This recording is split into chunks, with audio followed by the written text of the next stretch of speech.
자, 오늘 강의 주제가 뭡니까? 기억하세요? 기억 못하죠? 이 기억 못하면 안 되는데. 네. 자, 어저께 강의한 내용이 그 상에 대한 거였죠, 그죠? 상을 버리기 위해서는 상이 무슨 개념인지 알아야 되는데, 상에 대해서 이야기한 게 뭐였습니까? 상은, 원래 상이라는 개념은 살펴서 본다는 거였죠, 그죠? 근데 그 살펴서 보는 게 그 밑바탕, 그 뿌리가 뭡니까? 나의 이기적 욕망이에요. 내가 살피는 것은 나에게 이익이 되나 되지 않나를 살펴서 본다는 겁니다, 그죠? 그래서 상은 말 그대로 살펴서 보는 거기 때문에 상을 버리려면 어떻게 됩니까? 살펴서 보지 말라 그랬죠. 그래서 살펴서 안 보는 것을 불교적으로 이야기하면 있는 그대로 봐라 이거였죠, 그죠? 그래서 어저께 이야기는 뭐냐면 대상에 대해서 있는 그대로를 보는 법을 제가 이야기를 했고, 자, 오늘은 내가 나 자신을 있는 그대로 보는 것에 대해서 말씀을 하기로 안 했습니까? 자, 그러면 오늘 주제가 나 자신을 있는 그대로 본다는 것인데, 자, 그런데 보살님들 한번 물어봅시다. 내가 나를 있는 그대로 볼 수가 있습니까? 없습니까? 불교적으로 보면 내가 나를 보는 것은 힘든 게 아니고 아예 안 됩니다. 왜 안 되느냐면, 자, 봐봐요. 이게 부처님은 자신을 보는 게 가능한데 우리 중생들은 보는 게 불가능합니다. 이유가 뭐냐면, 자, 우리 불교의 핵심 교리 사상 중에 하나가 다른 종교에는 어디에도 없고 다른 철학에도 어디에도 없는 특별한 불교만의 교리 핵심 사상이 하나 있습니다. 그게 뭡니까? 무아입니다. 사실은 우리가 지금 금강경을 하고 있지만 금강경의 핵심 사상이 공인데 공과 무아는 같은 말입니다. 자, 그러면 불교의 핵심 교리인 무아를 볼 때, 자, 무아는 뭡니까? 내가 없는 거잖아요. 내가, 그러니까 보는 주체도 없고 보는 대상도 없는 겁니다. 주체가 없으니까 보는 대상도 없겠죠. 그러니까 실질적으로 내가 내 자신을 있는 그대로 본다는 것은 불교적으로 이야기하면 불가능해요. 물론 우리가 깨달았을 때 무아의 상태를 알게 되면 무아는 무아를 볼 수가 있습니다. 근데 아로서 무아를 보는 것은 불가능합니다. 그러면 말 그대로 내가 내 자신을 보는 것을 포기해야 됩니까? 그건 아니에요. 지금 내가 내 자신을 있는 그대로 보는 것을, 보는 방법을 설명하고 있는 게 바로 이 금강경 3분의 내용입니다. 내가 나를 있는 그대로 보려면 아상, 인상, 중생상, 수자상을 버리고 나면 내가 나를 있는 그대로 본다는 겁니다. 이 네 가지 상이 있으면 내가 나를 있는 그대로 볼 수가 없습니다. 그러면 내가 나를 있는 그대로 보려고 하면 이 네 가지 상을 다 버려야 되는데, 버리기 위해서는 이 네 가지 상에 대한 개념들을 하나하나씩 알아야 될 것 아닙니까? 제가 항상 이야기하는 게 뭡니까? 병을 알아야 고칠 것 아닙니까? 그죠? 상이라는 병을 알아야 고칠 것 아닙니까? 자, 그러면 이 네 가지 상에 대해서 먼저 개념적으로 좀 알아야 될 필요가 있습니다. 알아야만이 버릴 수가 있다는 겁니다. 자, 그러면 아상이 뭡니까? 아상은 사실은 어저께 제가 이야기를 했습니다. 그게 뭐냐면 상에 대해서 제가 이야기했죠. 상이라는 것은 살펴서 보는데, 살펴서 보는 이유가 무엇이냐 하면은 나의 이기적 욕망을 채우기 위해서 이익이 되고 나에게 좋은 것만 내가 사실은 살펴서 덕하는 거잖아요. 그게 상인데 그게 사실은 아상입니다. 네? 아상은 항상 나에게 좋고 유리한 것만을 선택하는 게 아상으로 보시면 됩니다. 자, 그러면 인상은 뭘까요? 인상은 여러분 있잖아요. 여러분 드라마, 영화 많이 보죠, 그죠? 드라마 볼 때 주인공 의식이라고 보시면 됩니다. 인상이. 주인공 인상이 어떤 거냐면은, 자, 우리 보살님들 드라마 보면 그 드라마의 주인공 바로 딱 알아보죠. 드라마 딱 보면은 모든 보살님들 야, 이 사람이 주인공이다 이야기 안 해도 딱 보는 순간에 전부 다 주인공이 누군지를 압니다. 왜 주인공인지 알까요? 예? 안 가르쳐줘도 주인공은 다 압니다. 영화든 드라마든 있잖아요. 모든 사람들이 그 영화를 보는 순간에 주인공이 누군지 막바로 알아요. 안 가르쳐줘도. 우리 다른 것은 이야기할 때 논란이 많은데 드라마 속에 주인공이 누구냐 물어보면 말 그대로 다툼이 없어요. 다 같이 똑같이 주인공을 알아봅니다. 그 알아보는 이유가 뭘 것 같습니까? 알아보는 이유가 뭐냐면 내 마음속에 내 성품 속에 있지 않습니까? 그 주인공과 동질성이 있다고 보는 겁니다.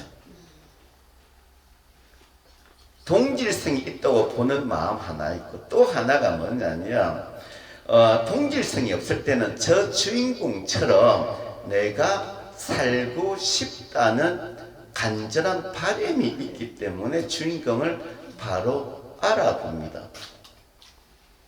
그럼 우리는 사실은 주인공을 알아보니까 우리가 주인공처럼 살아가야 됩니다. 주인공의 의미는 뭡니까? 주인공이 되는 이유는 딱 하나입니다. 착하고 선하고 용감하고 정의롭고 남한테 배려 잘하고 모든 좋은 점을 다 가지고 있는 주인공 아닙니까? 근데 우리 보살님들도 그렇게 항상 주인공처럼 살고 싶어 합니다. 이것이 인상입니다. 이게 뭐냐면 자 보세요. 주인공처럼 살고 싶어 하는데 실질적으로 있지 않습니까? 내 마음속에는 뭐가 있습니까? 아상이 있잖아요. 아상이 뭐죠? 나의 이기적 욕망을 있지 않습니까? 취하고자 하는 마음이 아상이잖아요. 근데 그런 아상, 이기적 욕망이 있는 내 마음이 있지 않습니까? 항상 주인공이 되고 싶어요. 근데 주인공은 뭡니까? 항상 선하고 정의롭습니다. 남을 위해서 희생하고 배려하는 겁니다. 그러면 아상을 가지고서는 인상, 그 주인공이 될 수가 없잖아요. 그래서 인상이 뭐냐면 아상에서 가지고 있는 나, 즉 나의 이기적 욕망을 있지 않습니까? 포장합니다. 아주 예쁘게 정의롭게 포장합니다. 이게 간단한 예로 이야기하면 자 이겁니다. 우리 정치인들 보면은 정치인들이 추구하는 목표가 뭔지 아세요? 권력 획득입니다. 권력을 잡는 게 모든 정치인들이 추구하는 삶의 목표 맞죠? 그런데 그 정치인들이 이야기를 할 때 나는 권력을 차지하는 게 목적입니다. 이 이야기를 합니까? 국민들 앞에 안 합니다. 항상 무슨 이야기를 합니까? 저는 국민들을 위해서 이 나라를 위해서 항상 희생하고 봉사하겠습니다. 아주 선하고 정의로운 이야기만 합니다. 예? 이게 바로 인상, 즉 주인공 코스프레입니다. 말 그대로 내 마음 안에 있는 권력을 잡겠다는 거 있지 않습니까? 이기적 욕망은 드러내지 않고 나는 항상 국민들만을 위하는 있지 않습니까? 그런 선한, 용감한, 정의로운 주인공 같은 사람이다라고만 이야기합니다. 그렇게 포장을 하는 거죠. 근데 정치인만 그 포장을 하느냐? 아닙니다. 여러분 모두가 마음속에 그 인상을 가지고 있습니다. 내가 주인공이라는, 내가 주인공이 되고 싶어하는, 그 주인공이 되고 싶어하기 때문에 내가 가지고 있는 이 이기적 욕망들을 포장한다는 거예요. 내 스스로 포장하고 세뇌하는 겁니다. 그게 인상입니다. 자, 그러면 중생상은 뭘까요? 중생상은, 자, 우리 중도 사상에서 보면 중생이 한쪽 거기라면 중생의 반대쪽에는 누가 있습니까? 부처가 있잖아요. 부처. 아니 이때까지 공부 뭐 하셨습니까? 네? 중생의 반대는 부처잖아요. 부처. 부처님 아닙니까? 네? 자, 우리는 있잖아요. 중생으로 살지만은 나의 마음속에는 중생의 마음과 부처의 마음이 다 있다고 생각하지 않습니까? 왜 그러냐면은 내가 중생으로 살고는 있지만은 항상 우리 마음은 있지 않습니까? 부처님을 존경하고 부처님의 법을 따르고자 하는 그 마음이 항상 존재합니다. 우리는 그래서 부처님을 존경하고 따르고자 합니다. 자, 그런데 보세요. 우리는 부처님을 존경하고 부처님의 법을 정말 따르고 싶어 하는데 여러분들 그 법을 따라서 갑니까? 수행을 합니까? 안 하잖아요. 안 하잖아요. 예? 왜 안 합니까? 분명한 것은 여러분 마음속에는 부처님을 너무 사랑하고 있지 않습니까? 부처님의 길을 가고 싶어 하는데 그 길을 안 갑니다. 안 가는 이유는 그 길을 가려고 하면 여러분들이 지금 가지고 있는 것을 다 내려놓아야 됩니다. 그리고 말 그대로 고행의 길을 가야 됩니다. 그 길을 가기 싫은 거예요. 마음으로는 그 길을 가고 싶은데 그 길을 가기 위해서 지금 모든 것을 내려놓으면 그때부터 뭐가 시작되죠? 고행이 시작되는 겁니다. 예? 자, 그런데 자, 왜 그 고행이 싫으냐 하면, 예? 왜 지금 모든 것을 내려놓고 고행의 길로 가는 걸 싫어하냐면 사실은 그 고행이 두렵기 때문이에요. 근데 우리 마음속에 있지 않습니까? 부처님을 닮고자 하는 마음은 있지 않습니까? 미래에 대한 두려움 때문에 부처님의 길을 가고 싶어 하는데 근데 문제는 우리에게는 현재의 괴로움과 현재의 두려움과 미래의 두려움이 있습니다. 우리가 부처님의 길을 따라가고자 하는 마음속의 욕망들은 뭐냐면 미래에 대한 두려움을 없애려고 하는 겁니다. 예? 그럼 미래에 대한 두려움을 없애기 위해서는 지금 현재 공부를 하면 되는데 지금 공부를 딱 하려고 보니까 지금 다 내려놓으면 지금 바로 고통에 빠지는 겁니다. 지금 바로 괴로움이라는 있지 않습니까? 두려움이 막바로 일어나는 거예요. 실질적으로. 자, 미래의 두려움이 있고 현재의 두려움이 있습니다. 근데 우리는 어떤 두려움을 더 두려워합니까? 현재의 두려움을 더 두려워해요. 미래의 두려움은 있지 않습니까? 말씀들은 두려워한다지만 두려워하지 않아요. 그 간단한 예가 뭡니까? 보살님들 다 죽는다는 것은 알아요. 알잖아요. 다 말하면 그럼 다 죽으면 알아요. 나 이제 살 날이 얼마 안 남았다 말씀하시지만 죽음이 지금 보살님 마음속에 진짜 가까이 와 있습니까? 아니에요. 그건 미래상이에요. 근데 미래에는 온다고 이야기하는데 미래에 온다고 말씀은 하시지만 실질적으로 있지 않습니까? 내가 느끼는 미래는 오지 않았으면 하는 겁니다. 그리고 오지 않기를 바랍니다. 맞잖아요. 맞잖아요. 이게 바로 있지 않습니까? 어리석음입니다. 미래는 반드시 옵니다. 여러분들이 죽는 것은 정해진 위치입니다. 예? 그런데 그 미래에 대한 있지 않습니까? 그 준비를 하느냐? 안 합니다. 미래의 두려움은 있지 않습니까? 느끼지만 그 미래의 두려움은 자꾸 밀어내고 있습니다. 미래야, 미래는 있지 않습니까? 온다고 이야기하지만 보살님 개개인적으로는 그 미래가 안 왔으면 해요. 그래서 미래는 영원히 미래로 있기를 바라는 겁니다. 그 마음이 바로 무지입니다. 어리석음이에요. 미래는 옵니다. 우리 일반적으로 지혜로운 사람은 미래를 준비하잖아요. 예? 근데 우리가 지금 지혜가 없기 때문에 반드시 오는 그 미래에 대해서 준비를 안 한다는 겁니다. 그게 중생심입니다.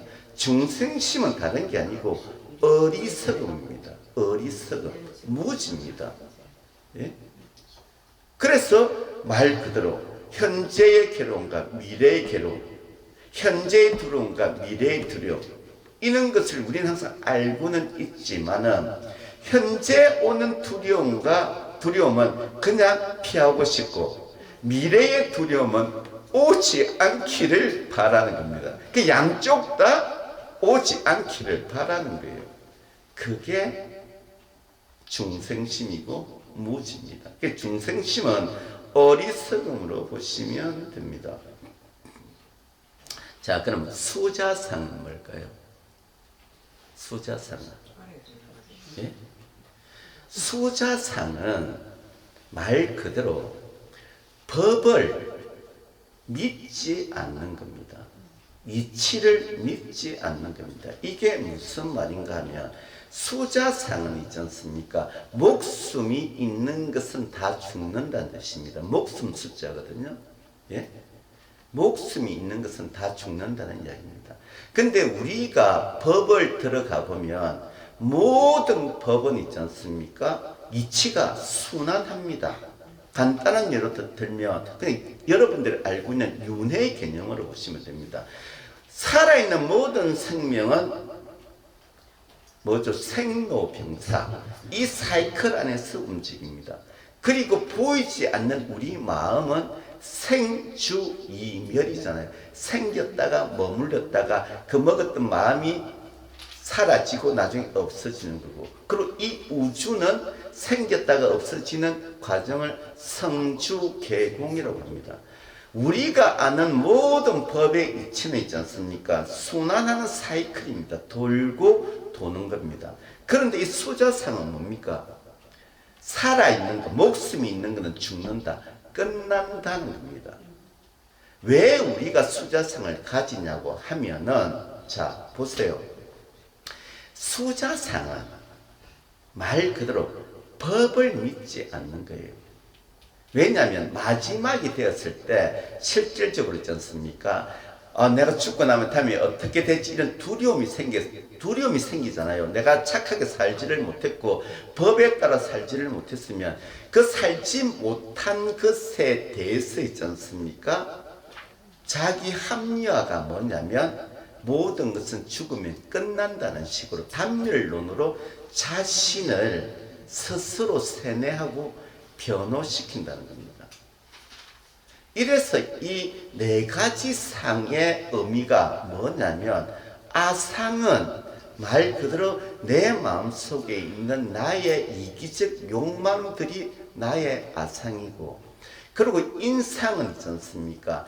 나의 그 이기적 욕망들을 있지 않습니까? 항상 감추고 나는 주인공처럼 정의롭게 모든 사람들에게 평등하게 대한다는 그 상을 가지는 게 인상입니다.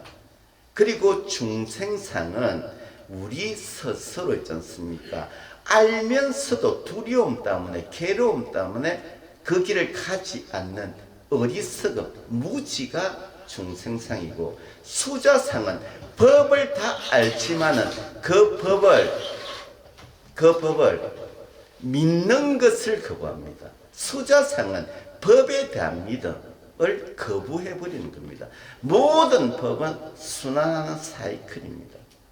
그래서 이 아상, 인상, 중생상, 수자상이 사라지고 나면은 상이 없어졌으니까 그때 무아가 되는 겁니다. 그때 나를 보는 겁니다. 이 말이 무슨 말이냐면, 자 보십시오.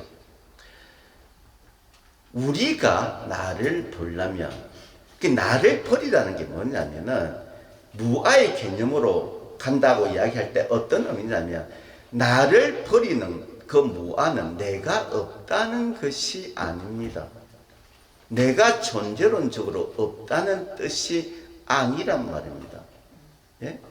무아란 의미는 내가 낸대하는 주관적 나가 없어지고 모든 것을 있는 그대로 객관적으로 보는 내가 되었을 때 그것이 무아입니다. 그것을 이 금강경에서는 공이라 그래요. 그 무아의 상태가 되었을 때 그것을 공이라고 이야기합니다. 그래서 나를 있는 그대로 보려고 하면 먼저 이 네 가지 상을 없애야만이 내가 나의 진면목, 나의 객관적인 모습, 있는 그대로를 볼 수 있다는 겁니다. 이제 내가 나를 보는 방법을 아시겠죠? 내가 있는 그대로의 나를 보려고 하면 그 네 가지 상을 없애야 된다는 겁니다. 불교에서 항상 추구하는 것은 그겁니다. 있는 그대로를 보는 겁니다. 있는 그대로. 있는 그대로를 보는 게 무아고 공입니다. 오늘 강의는 이것으로 마치겠습니다. 오늘 좀 길었다 그렇지요?